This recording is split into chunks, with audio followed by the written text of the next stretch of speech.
क्या आपने इमेजिन किया है कि फोटोशॉप में से फोकस किया हुआ सब्जेक्ट ही सेलेक्ट हो, और वो भी सिर्फ एक ही कमांड से? नहीं ना, फोटोशॉप में ये पॉसिबल है। कैसे, देखते हैं।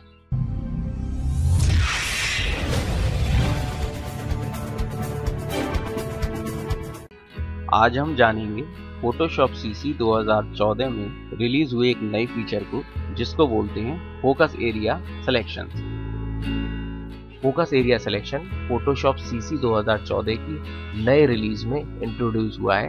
फोकस एरिया सिलेक्शन जिस थ्योरी पर काम करता है वो ये है कि आपके फोटो में जो एरिया और जो पिक्सल्स फोकस में होते हैं उन्हें ये सेलेक्ट करता है, और जो एरिया और जो पिक्सल फोकस में नहीं होते हैं उनको ये सेलेक्ट नहीं करता है। इस तरह से हम उन सिलेक्शनों को भी सेलेक्ट कर सकते हैं जो देखने में कॉम्प्लेक्स और टाइम कंज्यूमिंग सिलेक्शन लगते हैं।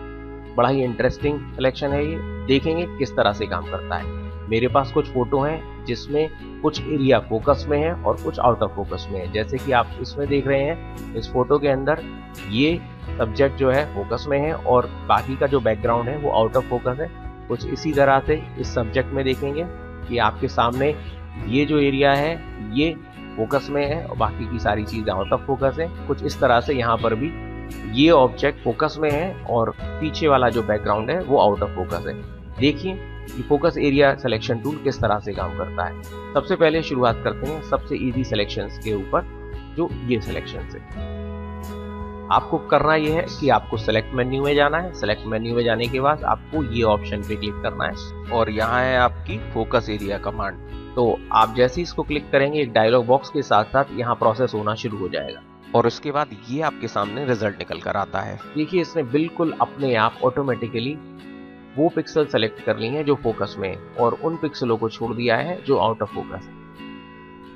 यहाँ पर इस डायलॉग बॉक्स को स्टडी करेंगे और इसमें बचे हुए कुछ जो लूप होल्स हैं, जैसे कि यहाँ पर कुछ होल्स दिखाई दे रहे हैं, उनका सिलेक्शन हम किस तरह से करेंगे इसको भी समझते हैं। यहाँ पर पैरामीटर्स में ऑप्शन दे रखा है कि आपकी इन फोकस रेंज क्या है। ये आप ऑटो पर सेलेक्ट करके सॉफ्टवेयर के ऊपर छोड़ सकते हैं कि ये ऑटोमेटिक कैलकुलेट करे, या आप खुद भी कैलकुलेट करना चाहते हैं तो आप स्लाइडर को सेलेक्ट कर सकते हैं। इस स्लाइडर को आप एकदम एक्सट्रीम लेफ्ट ले जाएंगे तो कुछ भी सेलेक्ट नहीं होएगा और एक्सट्रीम राइट ले जाएंगे तो सब कुछ सेलेक्ट हो जाएगा।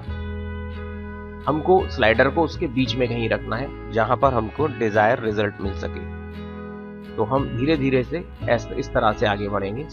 जहां पर हमको लगे कि हमें अच्छा रिजल्ट मिल सकता है वहां पर अपनी स्लाइडर को रोक देंगे। अब देखते हैं आगे के ऑप्शन। आगे पैरामीटर में आपको एक एडवांस टैब दे रखा है। इसको जब आप खोलते हैं तो आपके सामने इमेज नॉइज लेवल आता है। अगर आपकी इमेज में कोई नॉइज है तो आप इस टैब से इसको कंट्रोल कर सकते हैं और रिजल्ट को और अच्छा कर सकते हैं।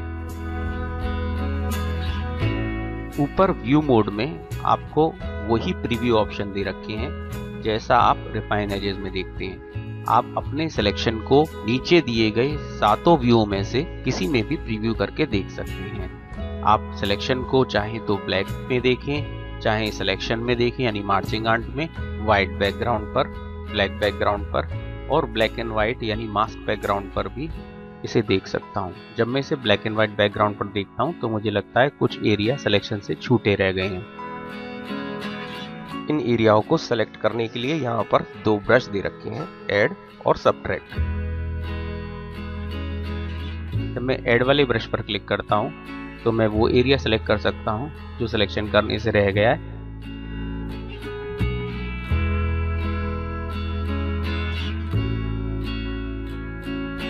और इस तरह से मैं इसका बहुत फाइन सिलेक्शन कर सकता हूं। अगर मुझे लगे कि कुछ एरिया सबट्रैक्ट करना है तो मैं दूसरे वाले टूल से इसे सबट्रैक्ट कर सकता हूं। अब मैं अपने सिलेक्शन को ब्लैक बैकग्राउंड पर देखता हूं तो मुझे पता लगता है कि कुछ एरिया ज़्यादा सेलेक्ट हो गया है। मेरे पास एक दूसरा ब्रश है सबट्रैक्ट करने के लिए। इस वाले ब्रश से वो एरिया इरेज कर देता हूँ जो सिलेक्शन में फालतू आ गया है। इन दोनों ब्रशेस का यूज़ आप ऐड और सबट्रैक्ट करने के लिए कर सकते हैं। ऐड के लिए शिफ्ट दबाएं और सबट्रैक्ट करने के लिए ऑल्ट दबाएं। आप चाहें तो एजेस को सॉफ्ट कर सकते हैं सॉफ्टन एजेस पर क्लिक करके। और ज़्यादा डिटेल लेने के लिए आप रिफाइन एजेस पर क्लिक करें तो आप रिफाइन एजेस पर स्विच हो जाएंगे और आप अपने हिसाब से स्मूथनेस फेदर और कंट्रास्ट को एडजस्ट कर सकते हैं। और उसके बाद आप रिफाइन रेडियस टूल से एजेस को अपने हिसाब से और भी अच्छा कर सकते हैं।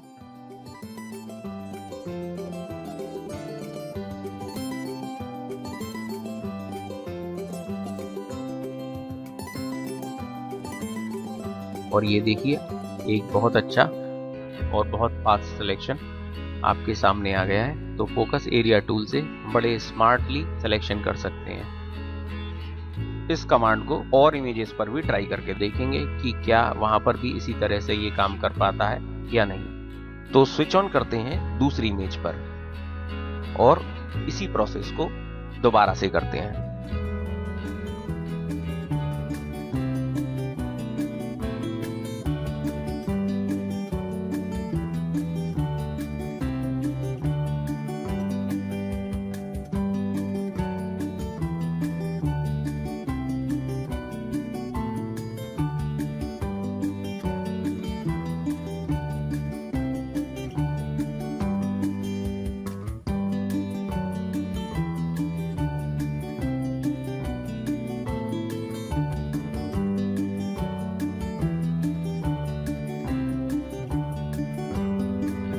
तो ये एक फर्स्ट क्लास सिलेक्शन आ गया है। एक और इमेज पर इसे यूज करके देखें।